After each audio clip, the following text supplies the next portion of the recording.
Esse cara desenvolve remédios no espaço e lucra milhões de dólares com isso. Eric Shibata é uma referência de profissional de sucesso aqui no Brasil. Após se formar em design de produtos em 2004, ele iniciou sua carreira na Embraer, fazendo design de jatos particulares. Ele trabalhou lá por cerca de 15 anos e fez o design de mais de 800 jatos executivos. Mas tudo mudou em 2018, quando Eric Shibata conheceu o bilionário brasileiro João Adib, dono da CIMED. Naquela ocasião, Adib procurava trocar o seu jato particular e foi aí que ele conheceu Shibata e gostou muito do seu trabalho. A partir daí, eles não se largaram mais e Eric foi trabalhar para a CIMED. Ele foi um dos responsáveis pela ascensão meteórica que a CIMED teve nos últimos anos, e ano passado eles atingiram um faturamento de 3 bilhões de reais. E não para por aí, Eric se tornou o primeiro astro designer do país. Com um investimento de 300 milhões de reais da CIMED, eles passaram a desenvolver produtos no espaço. João, mais um caso de sucesso, um brasileiro extraordinário, Eric Shibata, um cara fora da curva,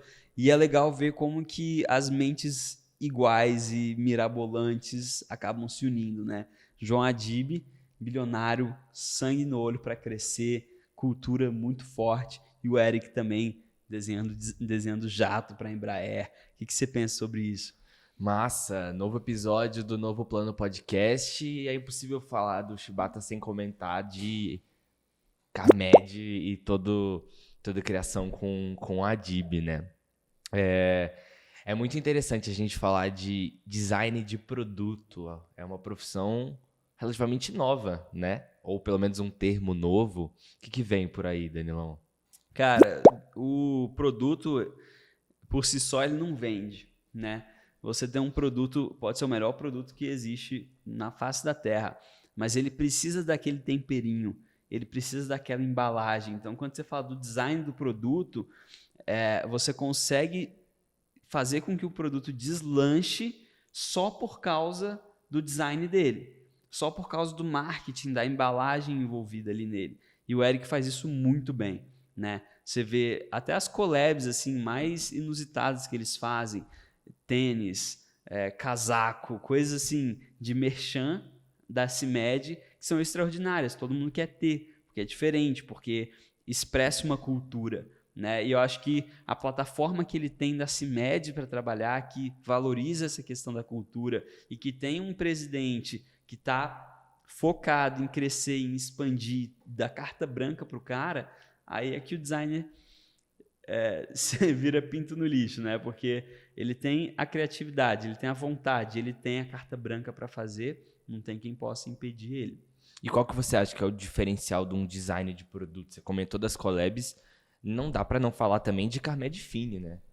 Que abalou o Brasil inteiro, todo mundo estava procurando CARMED.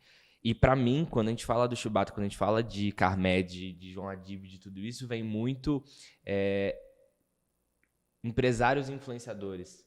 O dono da marca ser o rosto da marca e abraçar isso com toda aquela voracidade. E o Shibata faz isso muito bem também. Se tornar uma celebridade dentro daquele nicho do design, e ele vende muito isso, né? E muito bem. Com certeza. Você falou de CARMED Fine, vamos voltar para aí. Eles aproveitaram um momento que a gente vive de rede social e de marketing de influência absurdo, com um produto relativamente bobo, assim, né? A gente está falando da manteiga de cacau, né? E aí eles fizeram uma associação de collab com a Fine, né? Eu acho que no intuito de atingir um público mais jovem, né?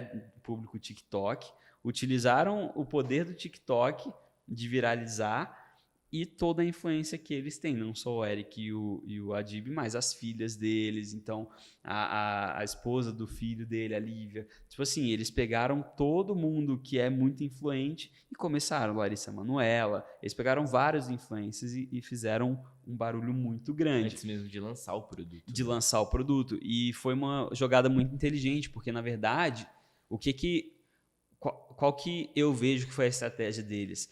Eles levarem o consumidor para a farmácia para perguntar da marca. Você vê que eles não estão fazendo um trabalho de desenvolvimento de produto. Eles não têm patentes, porque a CIMED faz remédio genérico. Mas eles fazem com que o comportamento do consumidor mude. Então, se você é dono de uma farmácia e toda hora bate alguém, uma criança, um adolescente na sua porta, perguntando da CIMED, você já começa a olhar para outros olhos. Então, e aí é uma estrutura muito gigante que eles têm de venda, de comercial. Eles têm os representantes comerciais deles, eles têm tudo isso alinhado, mas falta o consumidor procurar. Porque aí, se você tem um monte de gente na tua porta pedindo uma coisa específica, você não precisa do representante comercial vir e tentar te convencer. Você vai atrás da marca para vender. Então, isso foi genial, porque eles pegam um produto muito barato, um produto muito bobo, um produto que não é remédio, coloca na farmácia e cria uma demanda por aquele produto extraordinária. Então, isso tudo, na verdade, é um trabalho de branding. Não só de rede social, mas dentro da farmácia. Então, isso foi genial, genial, genial mesmo.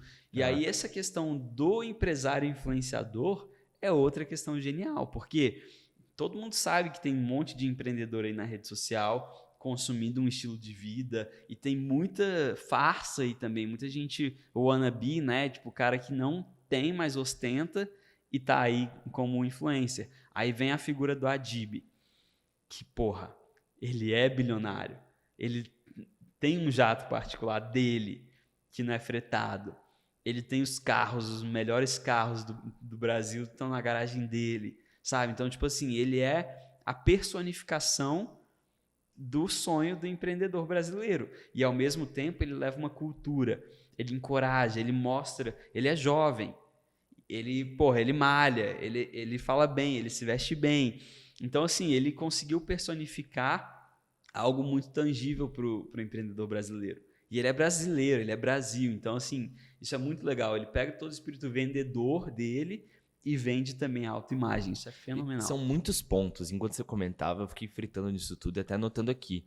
Primeiro eles vendem genérico e eles querem uma marca em cima de uma empresa de genérico. É a fuga da commodity total, porque a proposta do genérico é ser o remédio mais barato. E quando você vai na farmácia querendo um remédio mais barato, não importa a marca. E dentro desse mercado eles conseguiram criar uma cultura que a primeira coisa que a pessoa faz quando ela entra na farmácia é falar da marca deles. Então, se eu for na farmácia uma segunda vez e eu quiser outro remédio e algum desses outros remédios tiver alguma coisa que remeta a esse remédio, eu vou querer esse. Então, é nas sutilezas, assim, é realmente genial e o Shibata faz isso muito bem, né? De amarrar esse produto, de vender esse lifestyle. É bizarro o que eles estão construindo ali, muito bem executado. Você olha para as criações do Shibata, né? E ele tem um mérito muito grande assim, nesse desenvolvimento da CIMED, porque, de novo, é ele empacotando essa marca em tudo que a CIMED representa. Então, por exemplo, o amarelo, sabe? Tipo assim, se você for parar para pensar, tudo ali é amarelo. Os carros do Adib são amarelos, entendeu? A cor que ele usa é amarela. Eles criam os tênis em collab, é amarelo. O casaco é amarelo. Então, eles vão unindo todas as pontas. A marca da CIMED, cara, é uma farmacêutica, mas é uma marca que a galera usa como um casaco, uma grife, entendeu? Então, assim, é literalmente vestir a camisa. Você olha pro jato do João, porra, que jato bonito, sabe? Então, tipo assim, ele tem um requinte, ele é muito foda, assim, ele consegue criar realmente produtos muito bonitos, muito vendáveis. E o mérito dele é tão grande que uma farmacêutica se torna um objeto de desejo. Para pensar, uma indústria completamente rígida, que vende remédio, se torna uma marca de consumo desejada pela galera. Isso é fenomenal. Isso é fenomenal. E a forma como ele faz essas pontas se unirem é muito legal, porque é exatamente com a collab. Então, por exemplo, cara, a gente está falando deles. Querendo ou não, a gente está se aproveitando do nome deles para atrair uma audiência. Agora, imagina você fazer isso em escala e, numa única ação, botar muita escala nisso e não aproveitar do nome da CIMED, do Adib, do Eric, mas aproveitar do nome de marcas como Fini, de marcas pessoais como Larissa Manoela, de uma plataforma como TikTok. É genial. E você ter por trás um cheque em branco de uma empresa que fatura 3 bilhões no ano, isso te dá muito mais propulsão. É muita bala na agulha. É muita bala na agulha. E aí as coisas que eles fazem, assim, chamam muita atenção. Mas trazendo um pouco para a realidade, João, o que você vê ali do Eric, principalmente, que esse episódio é dele, depois a gente faz um do João. O que você consegue trazer para a realidade, assim, com base nessa história que a gente contou e do que você sabe dele? Para mim, vem 2 pontos principais, Danilão. Primeiro, é todo esse trabalho de branding que é fácil na correria do dia a dia esquecer da importância. Porque no curtíssimo prazo, na luta pela sobrevivência, ele pode não soar tão importante. Sendo que, na verdade, ele que pode e vai fazer o jogo virar. Então, quando a gente pensa no Shibata, para mim vem branding. E como você comentou, ele faz isso muito, muito, muito bem. Nas sutilezas. E segundo, é justamente essa parte de ir pelo caminho não usual. Quando você pensa numa farmacêutica, a primeira coisa que você pensa não é que todos os influenciadores da farmacêutica vão usar um Nike Dunk personalizado com as cores da marca. E trazendo isso para a realidade, para quem está começando a empreender, acho que são 2 pontos importantíssimos. Um é você, do dia zero, se preocupar com a marca que você está criando, em ter essas coerências, em ter esses itens memoráveis. Você comentou bem, é o amarelo da CIMED.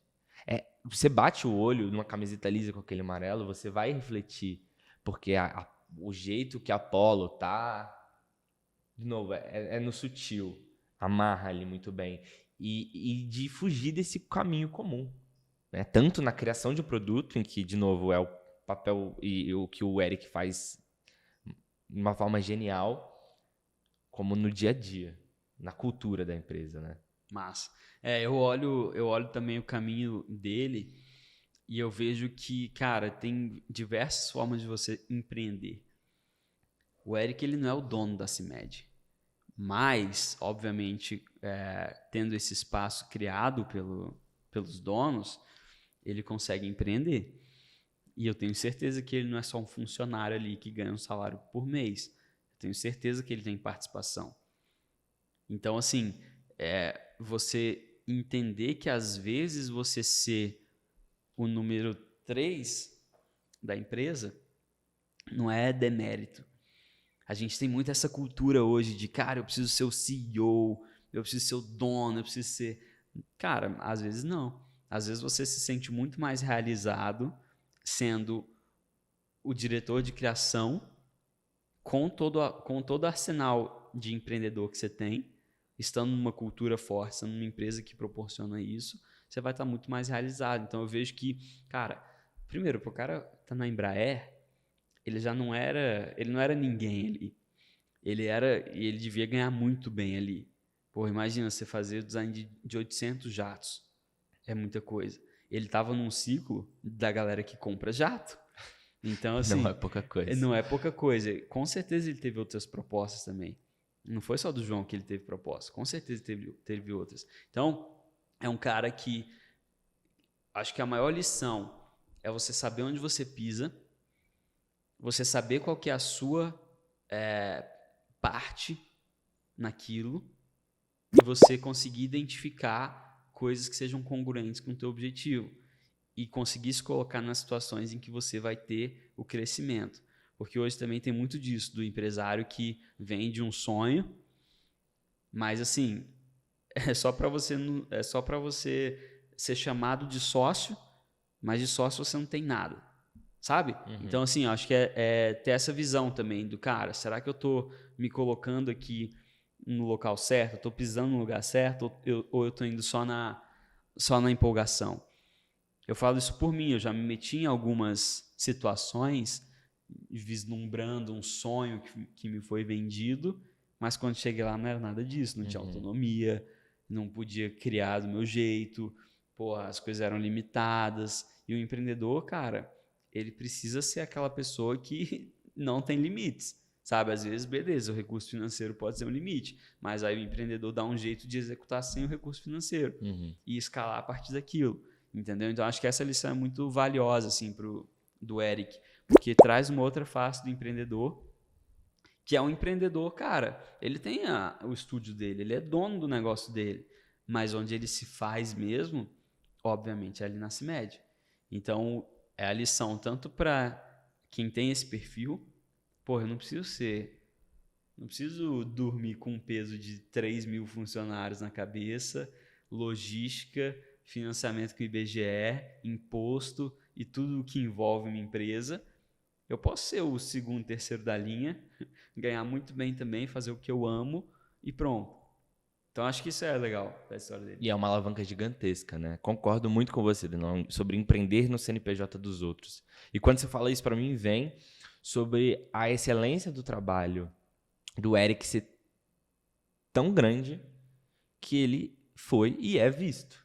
Então, empreender no CNPJ dos outros, acho que é também sobre você fazer o seu melhor todos os dias, não pelo outro, mas por você. Porque se você faz o seu bem feito, mesmo que no lugar que você esteja agora não haja uma oportunidade como você gostaria que tivesse, mas se você está focado ali todos os dias em botar tijolinho por tijolinho, isso vai ser visto, isso vai ser falado, quase que até como um karma da vida trazendo oportunidades melhores, né? É uma alavanca gigantesca. É uma alavanca gigantesca. Para o cara criar uma indústria farmacêutica como a CIMED criou, são gerações. No caso da CIMED, são literalmente gerações. Então, você já entra com um barco andando. É uma alavanca muito grande. Com certeza, e isso que você falou é muito real, assim, apesar dessas situações que eu falei, que, porra, entrei numa fria, cara, essas situações também te apresentam pessoas, te apresentam oportunidades, te apresentam habilidades, e com certeza essas situações, as boas e as ruins, também me fizeram evoluir, chegar onde eu cheguei. E assim, não tem como desprezar a história. O empreendedor que despreza a sua história, ele está fadado ao fracasso. Porque se você acha que todo lugar que você vai entrar vai ser um lugar que vai te trazer ótimos frutos e prosperidade, você está enganado. Mas ou você aprende, lembra que a gente falou no último episódio, ou você ganha ou você aprende. E se você negligencia esses aprendizados, irmão, você não vai para lugar nenhum.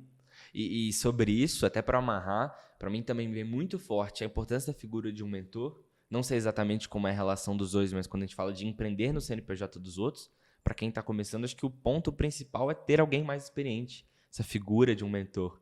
E o networking, né? Você comentou muito bem. A Chibata estava na Embraer vendendo jato. As pessoas que compram jato particular, enfim, é uma rede de contatos ali que vale muito, muito, muito dinheiro, né? Com certeza. Assim, o mentor, quando a gente fala de mentor, eu acho que tem duas figuras importantes.